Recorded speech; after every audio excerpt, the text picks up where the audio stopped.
नमस्कार सभी दर्शकों को परफेक्ट हेल्थ चैनल पर आपका एक बार फिर से स्वागत है। आज हम चर्चा करेंगे इंडाइजेशन के बारे में, अपच की समस्या। आज के इस युग में, आज के इस भौतिक वातावरण में सबसे ज़्यादा लोग परेशान हैं तो वो है पेट की समस्या से।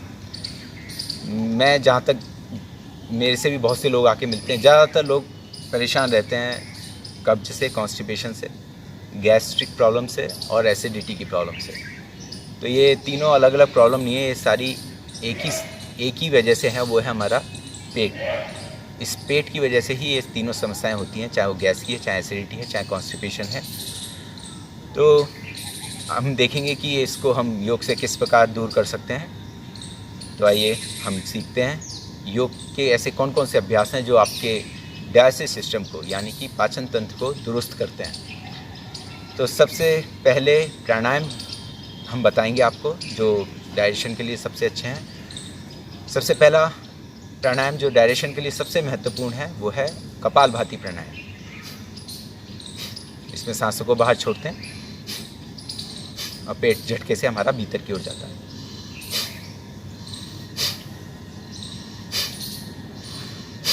छोड़ने में हम दम लगाते हैं, लेने में स्वतः जितना जाता है उतना लेते हैं सांस। तो ये कपालभाति प्राणायाम ये हमारे पेट को, यानी सेंट्रल गवर्नमेंट को दुरुस्त करता है। और जब सेंट्रल गवर्नमेंट ठीक रहती है तो हमारा पूरा शरीर ठीक रहता है। और ऐसा कहावत भी है कि आपका अगर पेट ठीक है तो आपके सभी शरीर का पूरा शरीर आपका ठीक चलेगा, सारे अंग आपके ठीक चलेंगे। उसका कारण ये है क्योंकि जो भी खाना हम खाते हैं वो पहले पेट में जाता है, उसका पाचन होता है और फिर वो उस जो खाने में जो तत्व हैं, पोषक तत्व हैं, न्यूट्रिशंस हैं, जैसे कि कार्बोहाइड्रेट, कई सारे विटामिन्स हैं, प्रोटीन है, फैट है। तो ये सारे जो न्यूट्रिशन वैल्यूज़ हैं खाने की, वो सारी हमारी ब्लड में मिलने के बाद पूरे शरीर को मिलती हैं। तो अगर आपका डाइजेस्टिव सिस्टम वीक है तो ये सारे पोषक तत्व आपके ब्लड में नहीं आ पाएंगे और फिर वो पूरे शरीर में भी उनकी कमी हो जाएगी, डेफिशिएंसी हो जाएगी। तो इसलिए विटामिन की डेफिशिएंसी भी आपके डाइजेस्टिव सिस्टम की वजह से होती है, कैल्शियम की डेफिशिएंसी भी डाइजेस्टिव सिस्टम की वजह से होती है। लोग बहुत दुबले पतले होते हैं, वो बहुत खाते हैं लेकिन उनको शरीर में नहीं लगता, तो वो भी डाइजेशन की वजह से होता है। कुछ लोग थोड़ा भी खाते हैं लेकिन तब भी मोटे होते चले जाते हैं, तो वो भी एक डाइजेशन की कमी है, मेटाबॉलिक उनका सिस्टम वो है गड़बड़ा जाता है। तो एनाबॉलिज्म, मेटाबॉलिज्म, कैटाबॉलिज्म, ये सारे हमारे ठीक रहें, हमारा डाइजेस्टिव सिस्टम ठीक रहे, उसके लिए प्राणायाम बहुत महत्वपूर्ण है। तो कपालभाति उसमें सबसे पहले आप कर सकते हैं।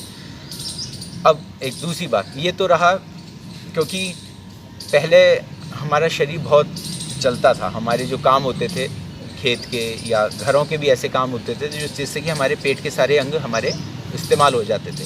नीचे बैठना, उठना, खाना भी हम नीचे ही बैठ के खाते थे, उठते थे। खाना भी और माता बहनें नीचे बैठ के बनाती थी, लोग कुछ काम करते थे तो नीचे बैठ के करते थे। तो हमारे पेट के सारे अंग जो हैं वो इस्तेमाल होते थे। अब चूँकि आज का जो लाइफस्टाइल है, जीवन शैली इस तरीके से है कि लोग चेयर पे बैठते हैं, चेयर पे बैठ के खाते हैं, चलना फिरना भी बहुत कम हो गया है। तो पेट के अंग जो हैं वो अंदर हिलते नहीं हैं, उनमें उनको व्यायाम नहीं मिल पाता। तो कपालभाति से बहुत अच्छा व्यायाम हमारे इंटरनल ऑर्गन्स को, एब्डोमिन हो, लिवर हो, इंटेस्टाइन हो, स्प्लीन हो, आपका पेनक्रियाज हो, इन सबको बहुत अच्छा व्यायाम कपालभाति से मिलता है। तो एक कपालभाति आप शुरुआत में आधा 1 मिनट से शुरू करें और फिर धीरे धीरे इसको बढ़ाते हुए 2 मिनट, 5 मिनट, 10 मिनट लगातार, फिर 15 मिनट या 20 मिनट भी इसको बड़े आराम से कर सकते हैं। तो एक स्वस्थ व्यक्ति के लिए 10 मिनट पर्याप्त है, लेकिन अगर आपको इंडाइजेशन की प्रॉब्लम है तो आप इसको 10-10 मिनट के 2 राउंड या फिर 3 राउंड भी आप कर सकते हैं। तो ये कपालभाति हुआ। फिर अब दूसरा कारण इंडाइजेशन का, जिसमें अब इंडाइजेशन शब्द मैं बोलता हूँ तो उसमें गैस, एसिडिटी और कॉन्स्टिपेशन तीनों शामिल हैं। तो मैं तीनों शब्द अलग अलग इस्तेमाल नहीं करूँगा, खाली इंडाइजेशन शब्द का इस्तेमाल करूँगा। तो अब एक दूसरा बहुत बड़ा कारण हमारे इंडाइजेशन का है, वो है हमारा ब्रेन, हमारा इमोशंस, स्ट्रेस लेवल। तो ये जैसे हम बहुत जब खुश होते हैं तो हमारे शरीर पे दिखाई देता है, या हम जब बहुत ज़्यादा दुखी होते हैं तो हमारे शरीर पे दिखता है, या हमें बहुत गुस्सा आता है तो हमारे शरीर पे दिखता है। सेम ऐसे ही जो भी हमारे भीतर चल रहा है उसका मैनिफेस्टेशन, उसका जो प्रतिबिंब है वो हमारे शरीर पे आने लगता है। तो आजकल स्ट्रेस बहुत है, तनाव बहुत है, लोग दुखी हैं और अननेसेसरी वो उनको परेशानी वो से घिरे रहते हैं। तो इस कंडीशन में भी आपका डाइजेशन प्रॉपर नहीं रहेगा। तो आपका माइंड जो है वो बैलेंस रहे, स्टेबल रहे, इमोशंस का आप पे कंट्रोल रहे, आप बहुत ज़्यादा आप गुस्सा आप पे हावी ना हो, आप जो काम करें तो एक स्टेबल स्थिति से करें, ना कि बहुत ज़्यादा स्ट्रेस में करें। तो इसके लिए आपको दूसरा जो प्राणायाम बता रहे हैं वो बहुत ज़रूरी है उसके लिए। तो क्योंकि वो भी आपके डाइजेशन में आपको हेल्प करता है।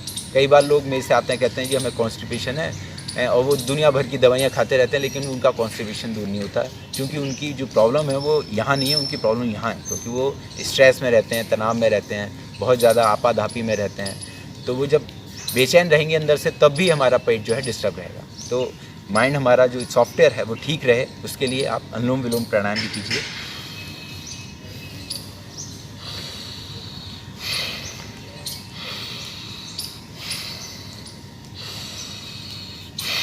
तो ये मैंने रेफरेंस के लिए थोड़ा सा करके दिखाया। इसको भी आप 1 मिनट से शुरू करें, फिर धीरे धीरे बढ़ाते हुए 2 मिनट, 3 मिनट, 5 मिनट, और इसको भी आप 10-15 मिनट बड़े आराम से ले सकते हैं। तो ये दोनों मुख्य प्राणायाम हैं आपके इंडाइजेशन को की प्रॉब्लम को दूर करने के लिए। फिर आप आसनों की मदद लीजिए, क्योंकि हमारे जो सिस्टम है वो सब एक दूसरे से जुड़े हुए हैं। तो हमारा डाइजेस्टिव सिस्टम हमारे सर्कुलेटरी सिस्टम से भी जुड़ा हुआ है। हमारा जो माइंड है, जो हम सोच रहे हैं, जिसको हम नर्वस सिस्टम कहते हैं, उसका भी प्रभाव हमारे शरीर पे आता है। तो अब हम जो आसन जो हमारे पूरे शरीर को स्वस्थ बनाते हैं वो आसन हम आपको बता रहे हैं। तो मैं उनका नाम बोलता हूँ, आप हमारे चैनल पे उन सभी आसनों की वीडियो पड़े हुए, आप उनको देख सकते हैं। तो आप सबसे पहले कीजिए पीठ के बल लेट के करने वाले आसनों में पवन मुक्त आसन, मरकट आसन, और फिर आप कीजिए सेतुबंद आसन। और पेट के लिए बहुत अच्छा रहता है जो आप जिसको आप साइकिलिंग करना कहते हैं, द्विचक्रिकासन। पहले एक पाद चक्रिकासन, फिर द्विपाद चक्रिकासन। उसको फिर एक पैर से उठा के और सीधे घुमाते हैं, गोल गोल शून्य बनाते हैं। तो पादवृत्तासन, पहले एक पैर से, फिर दोनों पैरों से। तो ये कुछ अभ्यास आपके पीठ के बल लेट के हो गए। फिर कुछ अभ्यास आप पेट के बल लेट के करें, भुजंगासन करें, शलभासन करें, और फिर इसमें आप नौकासन भी कर सकते हैं। नौकासन पेट के बल लेट के भी होता है, पीठ के बल लेट के भी होता है, तो दोनों ही आप कर सकते हैं। और आप फिर ज़्यादा आपकी अच्छी प्रैक्टिस हो गई है तो धनुरासन भी कर सकते हैं। और एक पेट के बल लेट के आप कर सकते हैं मकरासन। तो ये आप पेट के बल लेट के आप आसन कीजिए। फिर बैठ के सबसे ज़्यादा जो काम डाइजेशन सिस्टम पे करते हैं वो बैठ के करने वाले आसन करते हैं। तो उसमें सबसे ज़्यादा महत्वपूर्ण है वज्रासन, जो आप खाना खाने के बाद भी अवश्य करें। खाली एक अकेला आसन ऐसा है जो आप खाना खाने के बाद भी कर सकते हैं, वो है वज्रासन। इस प्रकार बैठना, खाली इस प्रकार बैठने मात्र से हमारा डाइजेशन अच्छा रहता है।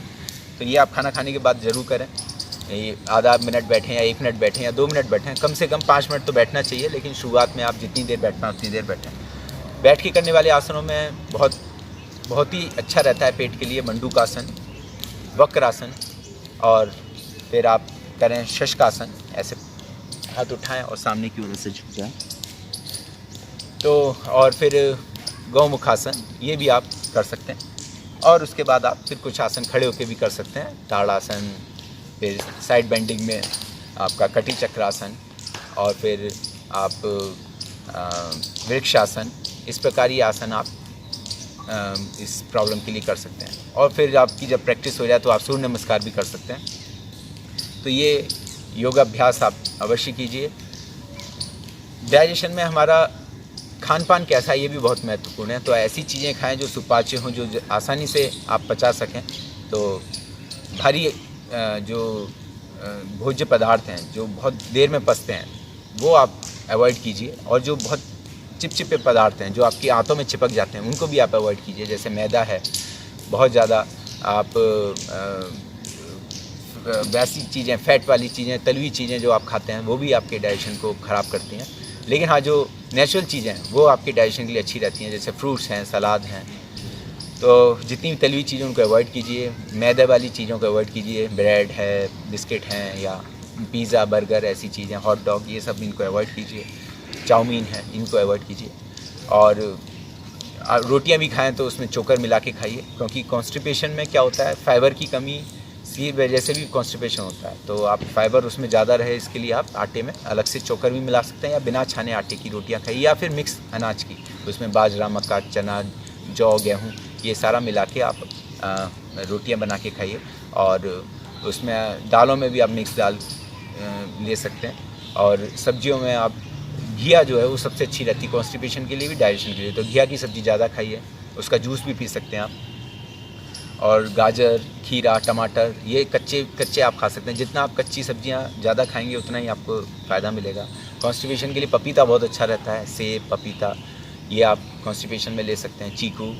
तो नेचुरल चीज़ों का ज़्यादा उपयोग कीजिए, आर्टिफिशियल चीज़ें जो सिंथेटिक चीज़ें हैं उनको अवॉइड कीजिए। ज़्यादा टेस्ट के चक्कर में आप अपने शरीर का नुकसान करते हैं।